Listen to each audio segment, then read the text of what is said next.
Hello and welcome to the Munro Method Clancast. I am Jason Munro and this is episode 75.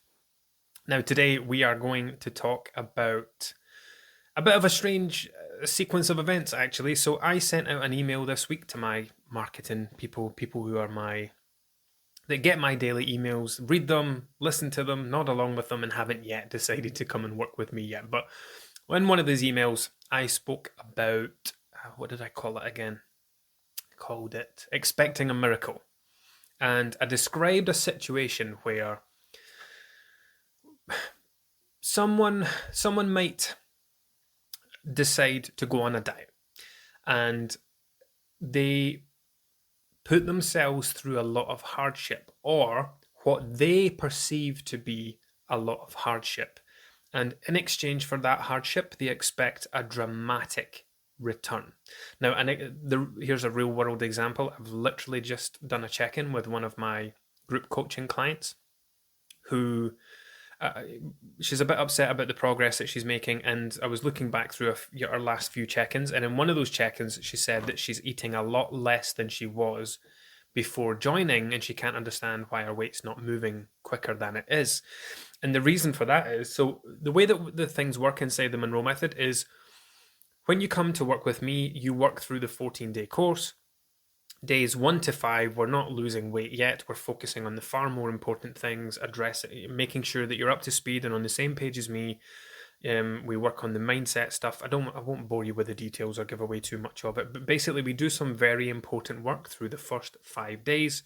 And then on days 6 and 7, we ask people to track for 2 days. Now, we're not asking them to make adjustments. We're just asking them, keep going about your daily business, but on days 6 and 7, I want you to track what you eat for a day. And this person tracked 2 days, and it was a lot more calories than her body needed. So we had estimated her calorie burn to be somewhere around 2,100 calories per day. And this person had a couple of days, I think one was 2,600 calories, one was 2,900, almost 3,000 calories.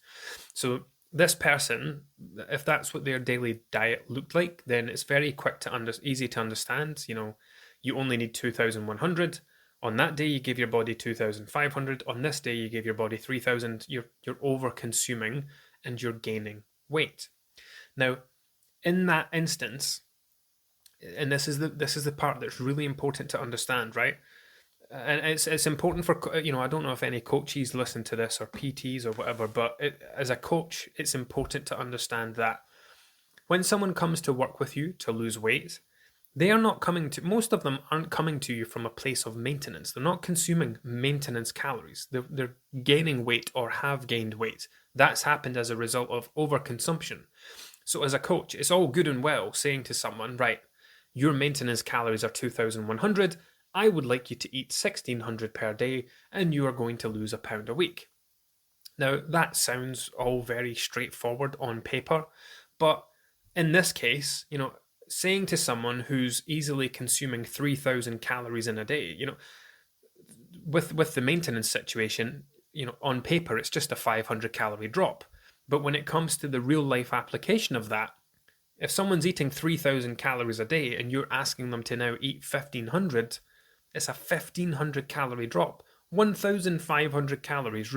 Asking someone to remove that from their daily diet, that's a big ask. But this is where it comes in, right? This is the whole point that I'm getting to, because if this person is normally consuming 3,000 calories a day, and I set their calories to 1,500, that first 1,000 calorie or 900 calorie reduction is just them coming from a place of overconsumption to maintenance. So you're asking, yes, I've asked someone to get into a calorie deficit, but the majority of what they're doing is the absence of fat loss. So first of all, it's like, right, you are over consuming by 900 calories a day. First of all, we need to get rid of that. Okay, so now we've stopped over consuming. Now the weight loss part, the weight gain part has stopped.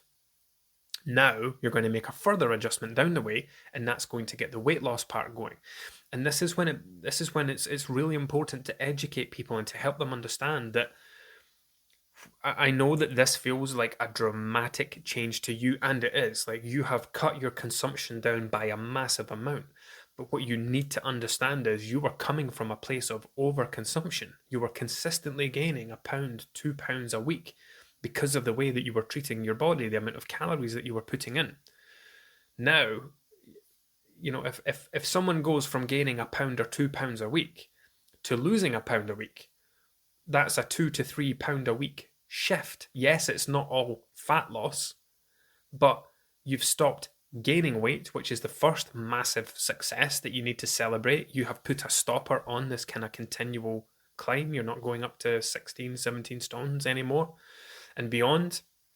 You've put a stop on that. So part one of that you should be celebrating, part one of your success, part one of your progress is the absence of weight gain.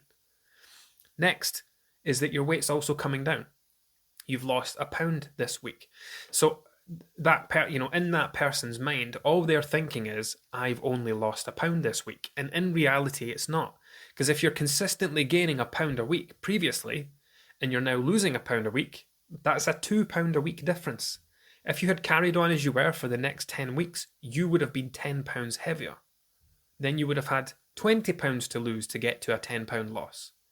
Now, you're not gaining a pound a week and you're losing a pound a week.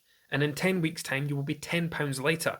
So instead of being 10 pounds heavier, you'll be 10 pounds lighter. You're going to be 20 pounds better off. And it's something that I see all the time where someone who doesn't exercise starts going to the gym 2 to 3 days per week. They expect their weight, they expect their weight to come crashing down. They expect to see muscle definition. They expect to be lifting heavier weights every single time they go. And it's creating these unrealistic expectations which are based around your perception of effort. Well, I've never been to the gym before. I've started going 3 days a week. And then it's this idea that you should be getting rewarded. You're not rewarded by someone else, but you should be rewarded with progress. Well, I've never been to a gym in my life. I've been 3 days this week. Why haven't the scales come down? Why don't I have muscles yet? Why can't I see my biceps? Why don't I have a six-pack? And it's just this unrealistic expectation, which is guided by the amount of perceived effort, the amount of hardship that we're going through. People go to the gym 3 to 5 days a week for decades to build muscular bodies and athletic bodies. But because you've came from that, doing nothing to doing something, and while it's an amazing thing, and it's absolutely to be celebrated, and it's definitely to be commended, and it's great, going from doing nothing to exercising is a huge shift. But we need to remove these unrealistic expectations that we attach to these things. And it happens I see it all the time when it comes to weight loss with the people I work with, where they'll have what they deem to be a good week. Like, I used to do this, right? Back in the day when I was less educated and less clued up, I would, diet starts Monday. I'm going to eat, I'm going to be good, quote unquote, Monday to Friday. And when I step on the scales on Friday, I should have seen a miraculous drop on the scales. And that came from nothing other than me. Back then I knew nothing about how fat loss worked. I just knew that if you ate less, your weight came down, and if you ate more, your weight went up. I had no education around fluctuations, no education around the mechanism, the mechanics behind how we lose and gain weight. In my head, because I stopped eating like the idiot that I was back in my 20s for 5 days, I should have gone through some massive dramatic change, and that was based purely on my expectations, and it makes perfect sense in your head, and it's completely common. Well, I've not been eating sharing bags of crisps. I've not been eating big bags of sweets. I didn't have a takeaway this week. I didn't drink this week. And you create this idea that these things are adding massive amounts of weight onto your body over a very short space of time, and they don't. It's habits that you've had for potentially decades. It's the habits that you've had for months and years and beyond.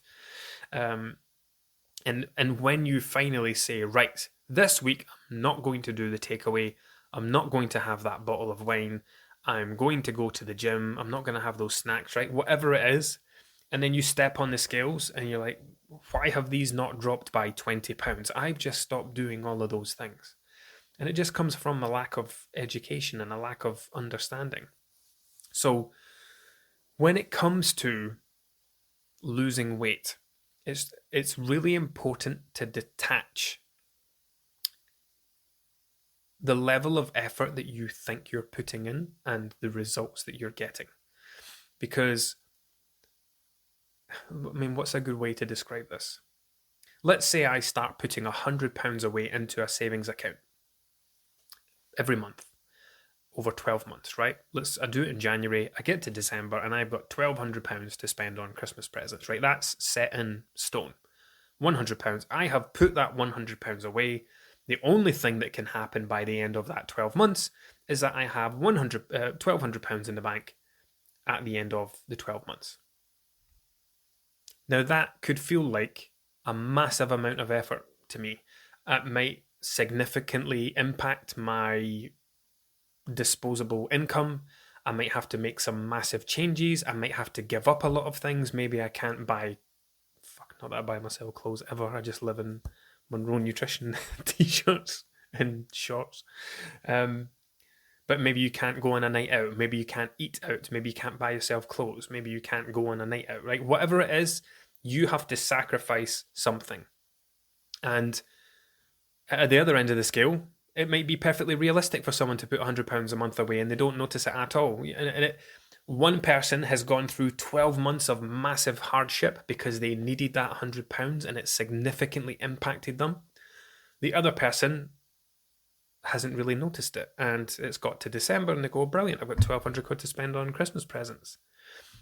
In both instances, the outcome has still been the same. Both people have saved £1,200. One person found it very easy, the other person has found it a massive task. And we can bring that back to the way that fat loss works, right? I could work with someone and I could help them lose £20, and let's say I help someone lose £20 in 15 weeks. In fact, let's say I help two people lose £20 in 15 weeks. One of them has had a wonderful time. They've not even felt like they're dieting. It's felt completely natural. It's felt easy. They've enjoyed it. They've loved it. But then that person might not have been massively over-consuming. That person might have been consuming 2,200, 2,300 calories a day. Asking them to come down to 1,500, 1,600 was perfectly realistic. But the person who's found it very difficult, maybe they've came from a place where 3,000 calories a day is perfectly normal to them. They've found it massively difficult. One person's only had to drop by 500 or 600, 700 calories. The other person's had to drop by 1,500 calories. So they've both achieved the same thing, and they've both achieved it in the same amount of time, but one person found it an absolute task. So it doesn't matter how difficult it feels to you. It doesn't matter how much hardship you think you're putting yourself through. The result's still going to be the same. You're not going to get better results the more difficult that it feels for you. And that's the fundamental thing that I think everyone needs to understand. Because people will often try to make things difficult. They think that the harder something is, the better the results it's going to lead to. And that's often not the case at all. Because the way that our body works, it's not quite as black and white as how we save money putting £100 away. But we do have a pretty certain idea of kind of rates of loss based on what people are consuming when it comes to calories. So, well, it's not written in stone, it's not far away. So yeah, people like to think that, and I've had this many times in the past when people come to work with me and they've maybe been working with me for 4, 6, 8 weeks. Things are ticking over nicely. Everything's going as it should be. They're losing £1 to £1.50 per week. Now they want something else to do, and we'll get to the 6th, 7th, 8th week, and they'll check in and say, I feel like there should be more, is there more I could be doing? It's like, oh no, not really, because you're doing everything you should be. You're getting the results, but they want something else. They want a little bonus extra. I want to boost my progress. What could I do? Well, do you want to eat less? Well, no, not really. I like what I'm eating just now. I would really not want to drop it. Okay, well, do you want to exercise more? No, I'm already doing 8K steps a day. Any more is going to be a bit of a push. And then it's like, well, there isn't anything else you can do. Just get very good at doing the basics. Because unless you're willing to make a change to the parameters, you can't boost anything. And it happens all the time. People look for extra things to do. And this is why fad diets are so successful. It's why things like cleanses and detoxes are so successful. People like to think that the more shit they're doing, the better a result they're going to get. I'll give you an example before I wrap this one up. I did a thing called Forever Living. It was called a C9 cleanse. You can still buy it. I don't know what it costs now, but it was like 135 quid back in the day. And I mean back in the day, 9-10 years ago. But it still exists. You can Google it. And it was around drinking aloe vera gel. So don't quote me on how it works, right? But I'm pretty sure it was like a C9, maybe it was a 9-day cleanse. That would make sense. It was a however many day cleanse. Day one, like you ate nothing. I think you had targets for drinking water. You had these big bottles of aloe vera gel, which was basically to clean your guts out and make it look like you were losing weight. But you didn't eat anything on day one. You drank plenty of water, and I think you had a couple of shots of this aloe vera gel. We kept it, my wife and I did this. Kept it in the fridge, drank these shots. They were fucking disgusting. And then there was also like a couple of other things, like there was like little sachets of things. So it was like this checklist, right? First thing in the morning, I want you to do this. 2 hours later, I want you to do this. 2 hours later, you have your aloe vera shot. 2 hours later, I want you to have your fiber sachet. 3 hours after that, I want you to do this. And these things work in the sense that giving someone lots of little things to do makes them feel like they're accomplishing something, right? Oh, that's me done my 2 o'clock thing. That's me done my 4 o'clock thing. That's me done the 6 o'clock thing. They think that the more boxes they can tick, the better results they're going to get. And it's not the case at all. Like, you're not eating. Your weight can only come down by so much when you're not eating food. You've only got so much shit in your bowels and pee in your bladder to empty. You've only got so much water weight to lose. Once those things are gone, they're gone. Then you're into the boring world of fat loss where calorie deficit rules. So I experience it a lot, especially people who come from those faddy type backgrounds. They want more to do. Like, could I be drinking more water? Could I be eating more of something? Could I reduce my carbs? Could I have like a carb-free day? And they just want that. They want the next thing and the next thing, because while they're happy with the results and they think it's wonderful, they're losing a pound and a half a week.